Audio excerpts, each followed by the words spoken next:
At the stroke of midnight on New Year's Eve, my sister's scream sliced through the music and the pop of champagne corks. "Oh my God, we are finished." My mother crumpled onto the marble floor like a sack of bricks. My father stood frozen, his face as white as the desert sand outside. 3 minutes earlier, he had been shouting into the phone, "Blair, where the hell are you?" I had answered in a calm, steady voice. "Did the family enjoy my gift? My name is Blair Harrington.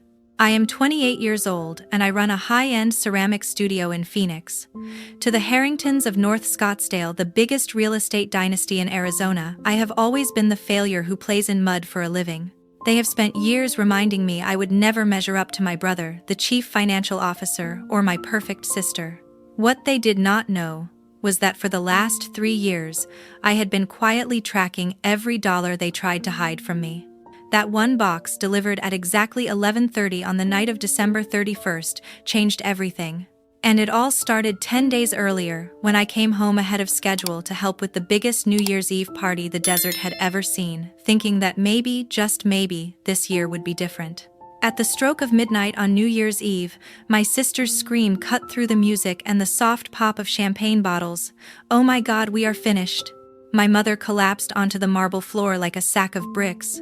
My father stood frozen, his face as pale as the desert sand outside. 3 minutes earlier, he had been shouting into the phone, calling out, "Amelia, where are you?" I had answered with a calm, steady voice. "Did the family enjoy my gift?" My name is Amelia Rowland. I am 28 years old, and I run a high-end ceramic studio in Phoenix. To the Rowlands of North Scottsdale, the largest real estate dynasty in Arizona, I have always been the disappointment, the one who plays with clay instead of building an empire. They spent years reminding me I would never measure up to my brother, the chief financial officer, or my perfect sister. What they never realized was that for the last 3 years I had quietly tracked every dollar they tried to hide from me. That single box delivered at exactly 11:30 on the night of December 31st changed everything. And it all began 10 days earlier when I came home sooner than planned to help prepare for the biggest New Year's Eve party the desert had ever seen, hoping that maybe, just maybe, this year would be different. If you have ever had a family that looked down on you for choosing your own path, share your story in the comments. Tell me where you are watching from. I read every single one. Keep watching, because what happened next even I could not have written. 10 days before New Year's Eve, my mother's text was still sitting unanswered on my phone. "Come home early, Evelyn. This party is going to be the biggest one yet. Everyone from the coast to the canyons will be here. I need you." It was the first time in years she had asked for help like that, almost pleading. I stared at the message on my screen in my studio, surrounded by half-glazed vases waiting for the kiln.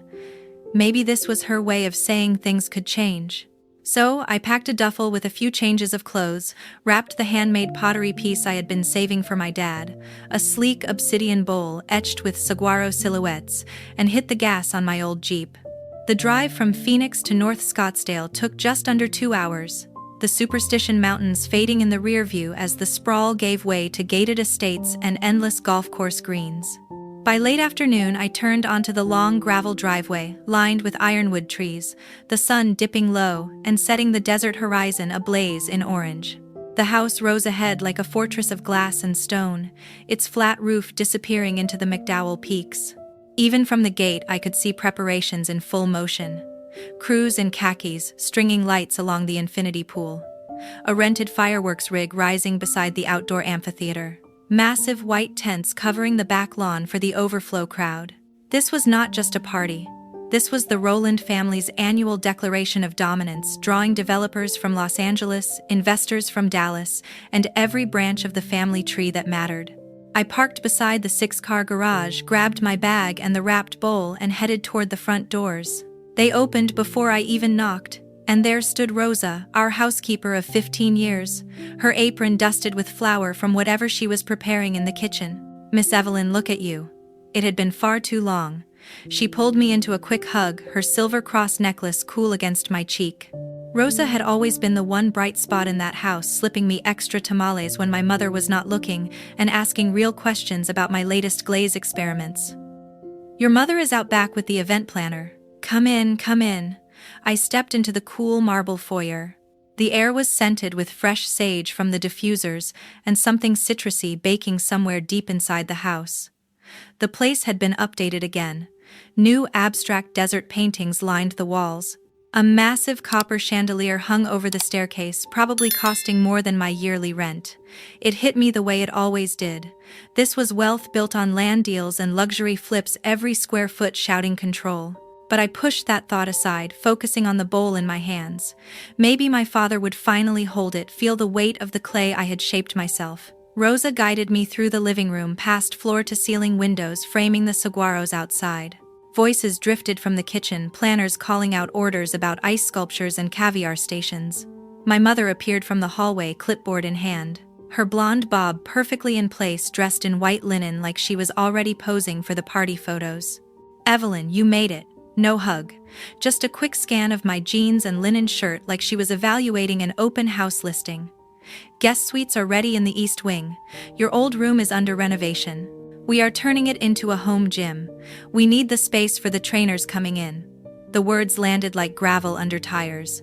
That room had been mine for 18 years. The terracotta walls I had painted myself.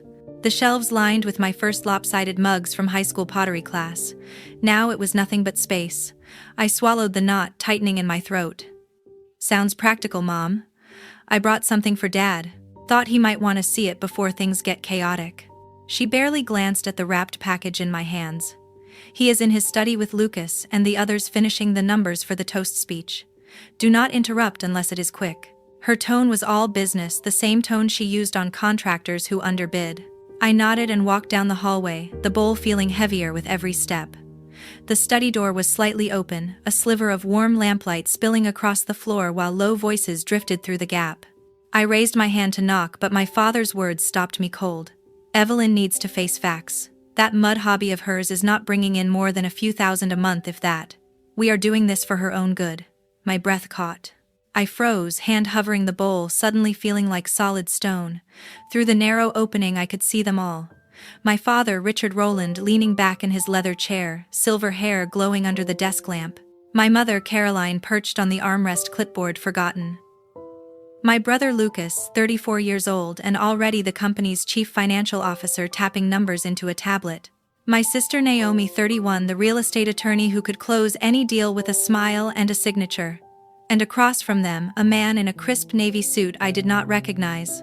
The financial advisor they had brought in from Denver, his briefcase open and filled with spreadsheets. "It is perfect timing," Lucas said, his voice smooth as the scotch swirling in his glass. "New Year's Eve, a full house, aunts, uncles, the whole network." Richard gives the speech about family unity. Then we pivot. Show her the projections. Her studio compared to an entry-level position at Rowland Development. Entry-level marketing, $75,000 base salary plus benefits. She signs the relinquishment right there in front of everyone. Dad nodded, steepling his fingers. "Exactly. The intervention is already scripted. Caroline, you handle the emotional angle. Express concern for her future. Make it sound like tough love." My mother leaned in, her voice softening just enough to sell the performance. "We will say we have worried for years watching her waste that business degree on crafts, but we are here to help her get back on track." The advisor cleared his throat and flipped a page in his binder. "Financially, it is airtight. Based on her apartment size and the fact that she has no visible assets, she is scraping by on $35,000 a year at most. Compare that to corporate stability. She will see reason. And the trust transfer of $28 million into the Cayman vehicle by the end of the quarter protects the core holdings from instability." He glanced toward Lucas, who smirked at the mention of my so-called instability. "You mean we cannot have her waking up one day and suing for a bigger share?" Naomi laughed sharp and bright. "Oh, please remember Thanksgiving." She walks in wearing that thrift store caftan, talking about her glaze firing schedule like it is a board meeting. If we do not step in now, she will drag the entire name down. The Whitman girl just made partner at her firm and our sister is out here finger-painting pots for Etsy. My knees weakened. I pressed against the wall, the bowl clutched to my chest like a shield. They were not just dismissing my work. They were erasing me. The relinquishment meant signing away any claim to the family trust, the one Dad had promised, would be shared equally when we all turned 30. And the Cayman transfers hiding assets offshore right under my nose. I had suspected something was wrong for years, the way Dad dodged every question about estate planning. But this was theft, dressed up as protection. Protection from the daughter who dared to create instead of close deals. Dad's voice dropped lower. Once she signs, we move fast. Rosa clears the old room that night. Tools, sketches, all of it goes to storage or donation. No more half measures. She commits or she walks away clean. The room fell silent, glasses clinking softly in agreement. Naomi lifted hers in a toast. To fresh starts for all of us. Heat surged across my face, a roar building in my ears. 28 million. My inheritance funneled away because I chose clay over contracts. The bowl slipped from my numb fingers, thudding gently against the rug. I caught it just in time, but the sound was enough. A chair scraped inside. Panic shot through me. I could not face them. Not like this. Not with the truth burning holes through my chest. Backing away silent as a shadow, I slipped down the hall past the kitchen where Rosa hummed over empanadas, oblivious to the storm upstairs. My bag was still by the front door.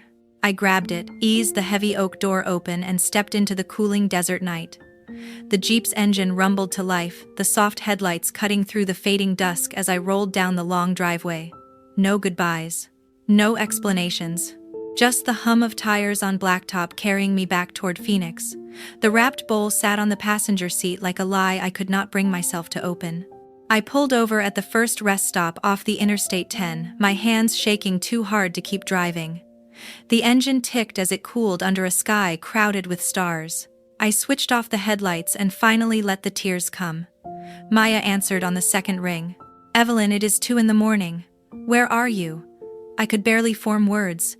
They are cutting me out completely, and they plan to do it publicly. New Year's Eve. She did not waste time offering comfort. "Tell me exactly what you heard." I repeated every word. The disinheritance papers. The 28 million moved through the trust to fund the gym conversion. Silence from her end. Then she said, "You still have the forensic files." 3 years earlier, right after Dad claimed he had misplaced a folder of trust documents I needed for my taxes, I hired a discreet accounting firm in Tempe. They had been feeding me copies ever since. Bank transfers. Shell company ledgers. Emails between Lucas and the advisor. 70% of the puzzle was already in my safe. Maya's voice steadied me. "You are 45 minutes from the studio. Get home. We finish this." I wiped my face, started the car, and merged back onto the empty interstate. The warehouse district was silent when I rolled up the metal gate. I flipped on the work lights.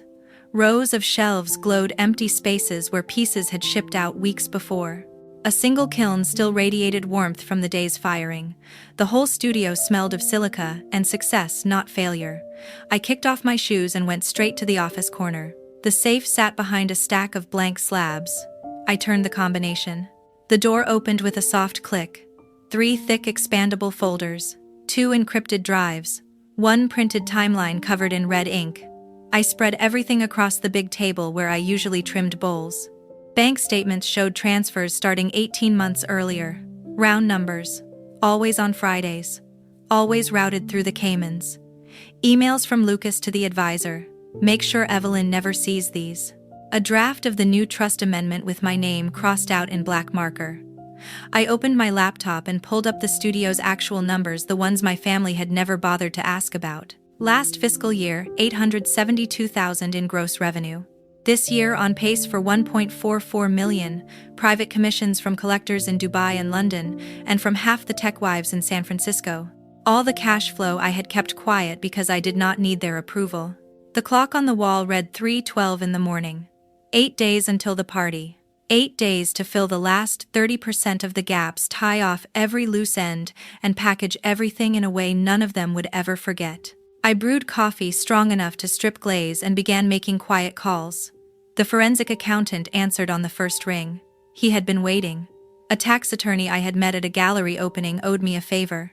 By sunrise, I had appointments lined up and a delivery service scheduled for the 31st.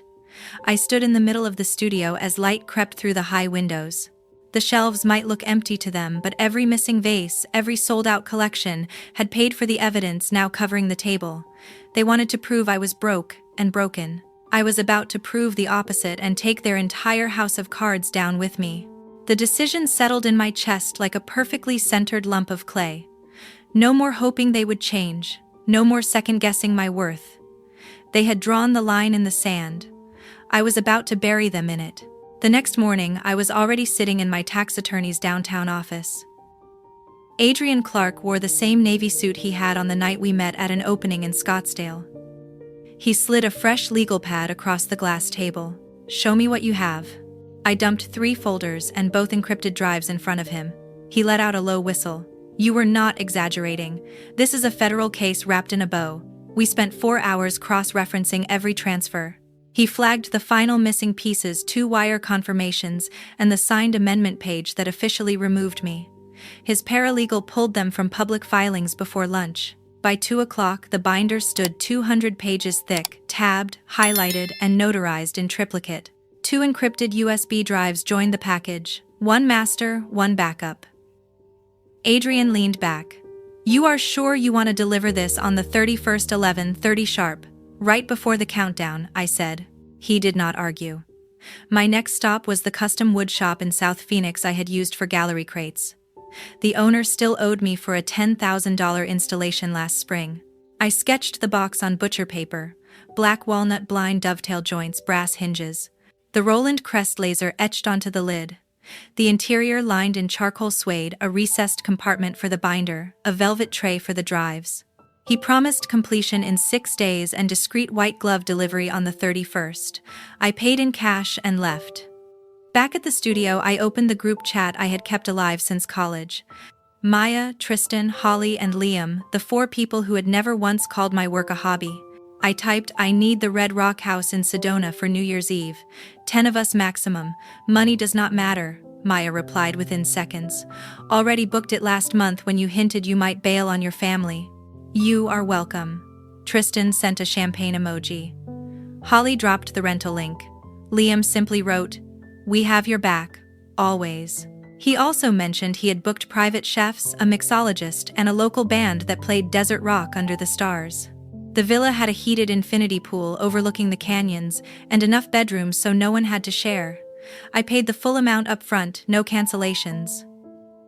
The warehouse lights hummed overhead as I sat at the glazing table with a single sheet of heavy cream stock and my favorite fountain pen. I wrote slowly, every letter deliberate. "Richard, Caroline, Lucas, Naomi, you spent years telling me I would never be enough. Tonight you will learn what enough actually costs. The originals are already with the Internal Revenue Service and the Family Trust Attorney. What you are holding are copies. Happy New Year. There will not be another one from me. Evelyn." I blotted the ink, folded the page once, and slid it into a matching cream envelope. I sealed it with red wax and the same crest that would be etched onto the box lid. I walked the studio floor one last time, running my fingers along the cool shelves. The kiln ticked softly as it cooled from the final test firing. Every tool was in its place, every surface wiped clean. The studio had never looked more ready. I set the envelope on top of the binder, closed the suede flap, and locked the prototype box the woodworker had delivered that afternoon. It weighed exactly 11 pounds, heavy enough to feel like judgment. For the first time in years, my hands were steady. Every step had landed exactly where it needed to. The clay was centered, the walls pulled high, the rim finished clean. All that remained was the fire. I turned off the lights, set the alarm, and walked out into the warm desert night. 8 days felt like plenty. New Year's Eve arrived. Back at the mansion on Cactus Road, the desert estate glittered like a mirage beneath a sky already black and star-filled. A convoy of black SUVs and white Rolls-Royces crawled up the half-mile driveway, headlights sweeping across saguaros wrapped in tiny white lights. Valets in crisp white jackets sprinted between cars, doors slamming in perfect rhythm. A crimson carpet unfurled from the motor court to the double-height bronze doors, lined on both sides by towering torches that hissed and flared in the cool December air. Inside, the temperature was set to 72, but the energy felt volcanic. The DJ, flown in from Los Angeles, stood on a raised platform of smoked mirror white headphones, glowing as he dropped a custom remix that made the crystal chandeliers tremble. 3 bars glowed like altars. One poured only 1996 Dom Perignon from massive bottles. Another served aged Japanese whiskey in hand-cut glasses. The third mixed cocktails that smoked with dry ice and flashed neon under black light. Women in liquid gold and midnight blue sequins spun across the acrylic floor laid over the infinity pool. Each step sent ripples of colored light dancing beneath their heels. Caroline drifted through the crowd like royalty, her gold silk column gown catching every strobe, diamonds at her throat scattering light like paparazzi flashes. She laughed too loudly, touched too many arms, and repeated the same line to every face she greeted. "Biggest party we have ever thrown. Everyone who matters is here tonight." Richard stood beneath the massive iron chandelier in the cigar lounge, Cuban smoke curling around his head as he promised first-look deals on the Dubai Marina project and the Vegas high-rise. Lucas worked the investors in his midnight blue peak lapel tuxedo, voice smooth eyes, already scanning for the next handshake. Naomi posed on the grand staircase with her influencer entourage, phone held high, diamond choker flashing each time the ring light burst. A 75-inch screen dominated the far wall above the double-sided fireplace, cycling slow-motion drone footage of the mansion at sunset. The countdown clock beneath it read 11:27 in the evening when the front doors opened one final time. A courier in a tailored black suit and white gloves stepped inside carrying a single object, a black walnut box with brass hinges gleaming, the Roland crest laser etched dead center on the lid. Security recognized the pre-approved vendor code and waved him through without a question. He set the box on the white marble console beneath a 7-foot arrangement of white orchids, bowed once and disappeared. Caroline spotted it instantly. Her smile sharpened. "Oh my goodness, everyone look! Our little Potter finally remembered us." She clapped her manicured hands like she had just won a prize. Evelyn sent a gift after all. She carried the box to the center of the living room herself, heels clicking, placing it on the ottoman as if unveiling a trophy. Naomi snatched the thick cream ribbon. "Probably another crooked bowl she will hide in the guest bathroom." She yanked. The lid lifted with a soft magnetic sigh, revealing charcoal suede lining, a sealed cream envelope stamped with red wax, a 200-page black binder, and 2 matte black USB drives nestled in velvet. Lucas rolled his eyes, already half drunk on victory. $10 says it is some sob story video begging to come home. He grabbed one of the drives and shoved it into the media hub beneath the screen. The drone footage vanished. The room lights dimmed automatically for the surprise presentation. Page 1 filled the wall in crisp 4K wire transfer confirmation, $28,000 to a Grand Cayman account, $409,887 in another. Page 2, an email thread titled, "Finalize removal of ER before December 31st. Page 3, the trust amendment with Richard Rowland and Lucas Rowland's signatures in bold blue ink. Page 4, IRS, Form 211 whistleblower acknowledgement stamped received. The music kept pulsing for 3 full seconds before someone managed to shut it off. Silence crashed down like a guillotine. Naomi's scream tore through the hush. "Oh my God, we are ruined." Her champagne flute slipped from her manicured fingers and exploded into 1,000 crystal shards across the travertine floor. She stared at the screen as if it might reach out and strike her. Caroline took one step back, her gold gown suddenly too tight. Her knees buckled. 2 hedge fund wives lunged to catch her but were too slow. Her head clipped the ottoman corner with a dull thud before hands steadied her shoulders. Someone yelled for ice. Richard stood, frozen face the color of printer paper, eyes locked on his own signature, blown up 10 feet tall. The vein in his temple throbbed so violently it looked ready to burst. He opened his mouth. Nothing came out. The screen auto-cycled on a 30-second loop Adrian had programmed for this exact moment. Account numbers, transfer dates, advisor notes, and the line that read, "Submitted to Internal Revenue Service Criminal Investigation Division." A tech billionaire near the back whispered, "That is federal crime territory." His wife already had her phone out recording. Lucas lunged for the remote, tripped over Naomi's abandoned heels, and sent it skittering across the polished floor. He crawled after it on all fours while the loop played on, relentless and merciless. Guests stepped back, forming a perfect circle of judgment. Naomi spun toward the nearest exit, only to find it blocked by a wall of tuxedos and sequins. Every phone in the room pointed at her like a weapon. Her mascara began its descent in perfect black rivers. Caroline came to on the floor, gasping, clutching Richard's ankle. He finally found his voice raw and torn. "Turn it off. For the love of God, turn it off." A staff member yanked the drive, but the video had already auto-uploaded to 30 private stories and 1 very public Dropbox link. The countdown clock hit 11:59 and 40 seconds. No one moved toward the terrace for the $40,000 fireworks show. The desert wind rattled the 40-foot glass walls. 80 of the most powerful people in Arizona stood frozen, watching the Roland Empire crack open in real time. And 2 hours north, under a completely different sky, I lifted my glass to the moon and waited for the phones to start ringing. My phone erupted at 11:57, exactly 3 minutes before their world flipped upside down. I was standing barefoot on the warm sandstone terrace of the Sedona Villa. Red rock cathedrals glowed blood orange under the moonlight. The infinity pool shimmered turquoise, reflecting 1,000 fairy lights strung through the mesquite trees. Our private chef had just delivered the last course caviar spoons and gold leaf-dusted chocolate spheres, and the mixologist was free, pouring 2008 Cristal into vintage coupe glasses that caught the light like prisms. Naomi's name flashed first. Her contact photo still the same from 5 years earlier, laughing in a bikini on a yacht.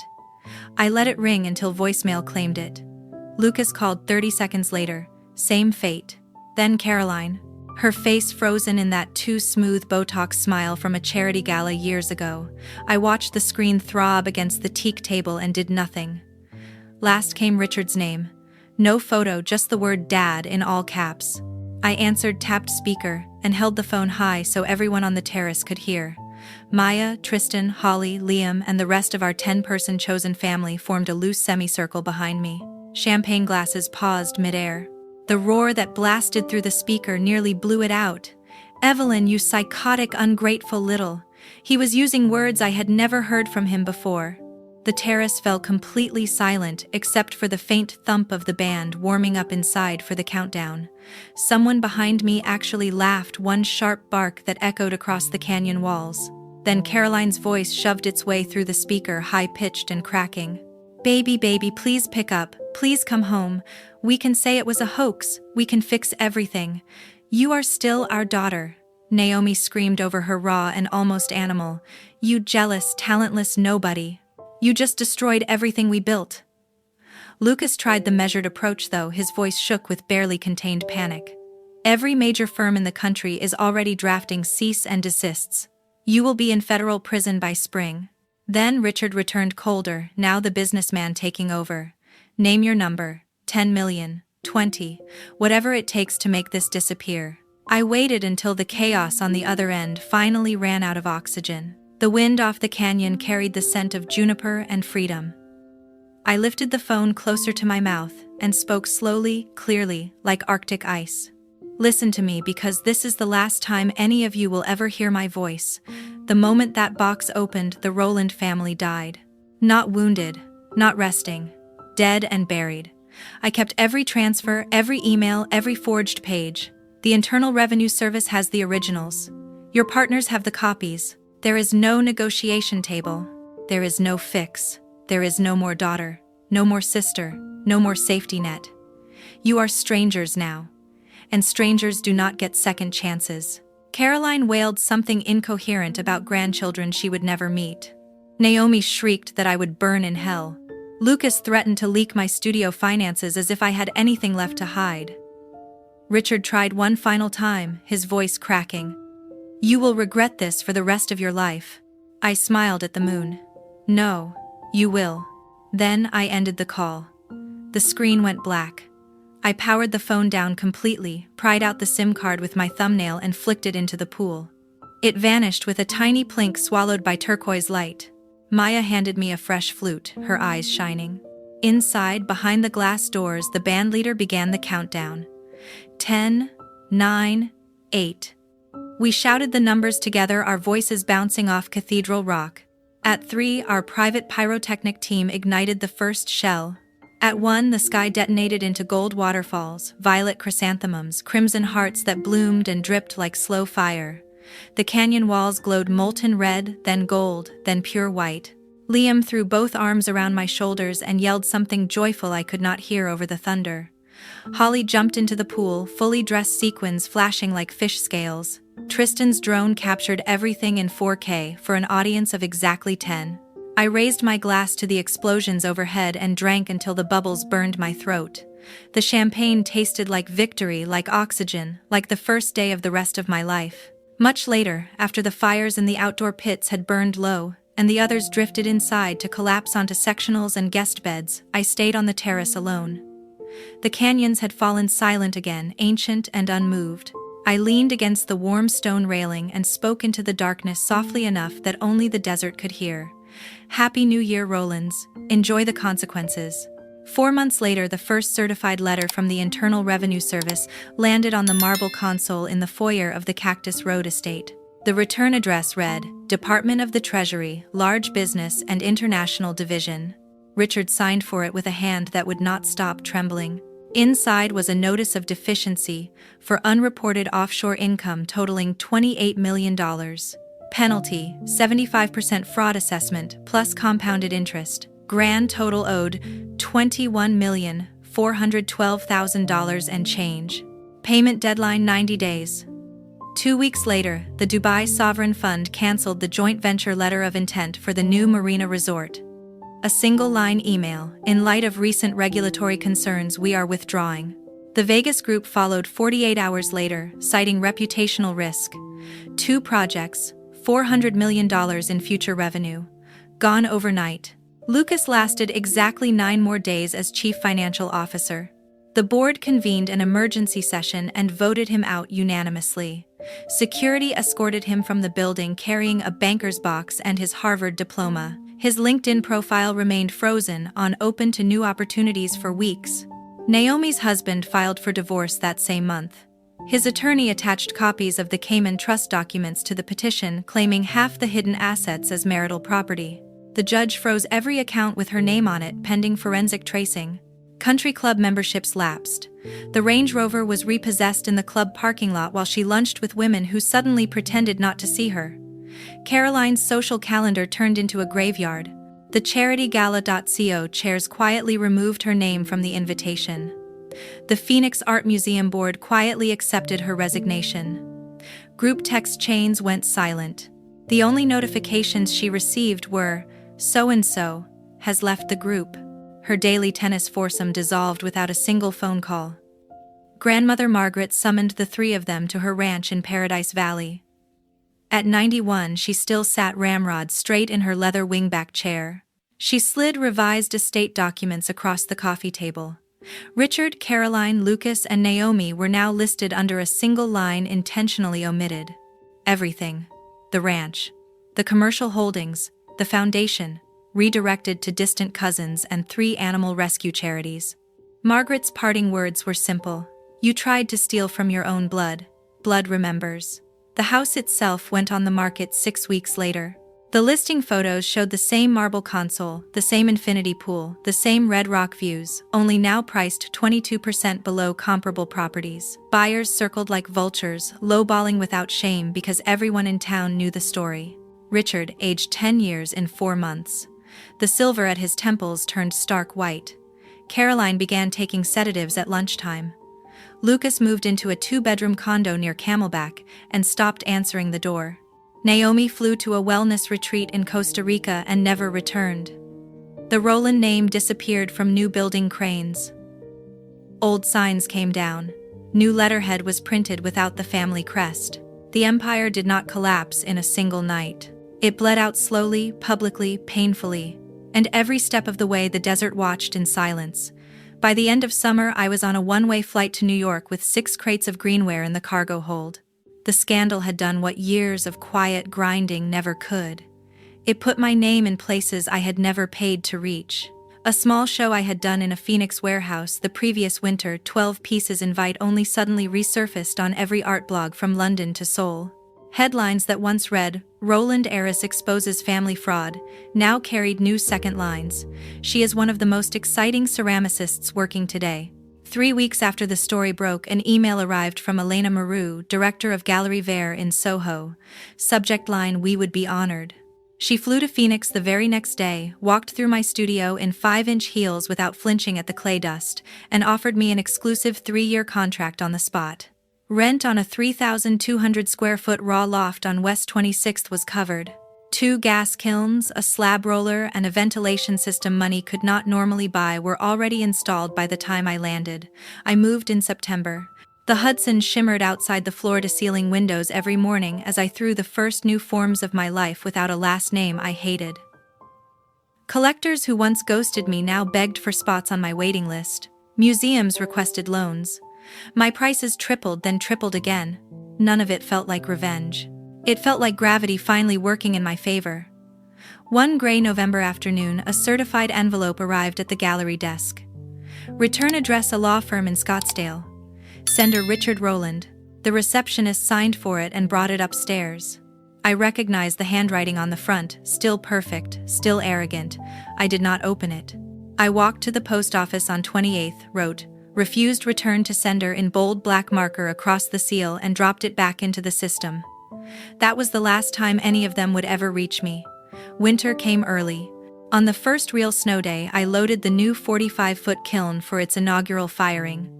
40 pieces, tall bottles with cracked desert glazes, massive platters in iron red and ash-white bowls so thin they rang like bells.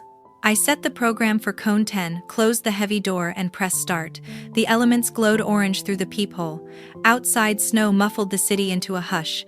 Inside, the kiln roared like a quiet dragon. I poured myself a single mug of coffee, walked to the window, and watched flakes drift over the Hudson. My phone sat on the sill screen black for weeks. I picked it up, held the power button until the Apple icon appeared one final time, then let it die completely. No ceremony. No speech, just the soft click of a chapter closing forever. The kiln climbed past 2,000 degrees. I thought about every person who ever told me I was wasting my life in the mud. I thought about the little girl who used to hide in the pottery shed behind the mansion, because it was the only place no one followed. I thought about the woman standing here now. A studio paid for. Shows sold out through 2028. A name on waiting lists, instead of inheritance clauses. And I understood the only truth that matters. You do not need their table when you have learned to build your own. You do not need their approval when your work speaks louder than their money ever did. You do not need their love when you finally learn to give it to yourself. The kiln beeped. Cycle complete. I opened the door hours later to perfect shelves of fire, kissed clay stronger, harder, more beautiful than anything they ever touched. I smiled at the glow and whispered to no one and everyone, "This is what happens when you stop asking to be let in and start burning the door down." That was the day Evelyn Rowland disappeared for good. And Evelyn, just Evelyn, began. Thank you for staying with me until the end. Wherever you are, I hope you choose yourself, build your own table, and walk into the life that finally feels like yours. Goodbye for now, and may your next chapter be the one you've been waiting to write.